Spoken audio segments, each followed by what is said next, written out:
बालू फेराए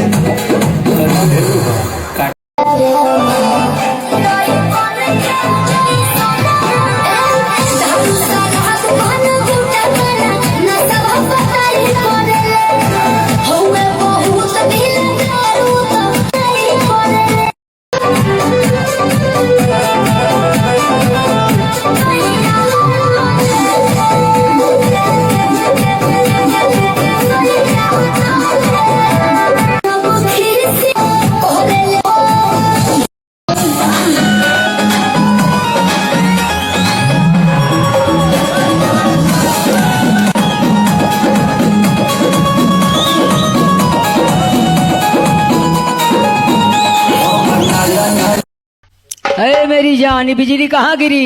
तोरे दादा के करेजा पे गिरी दो गला अपने घर में ना जाके मजाक करता सर। करे ई बता कि हमारे दादा के करेजा पर गिरी, यह कहल जला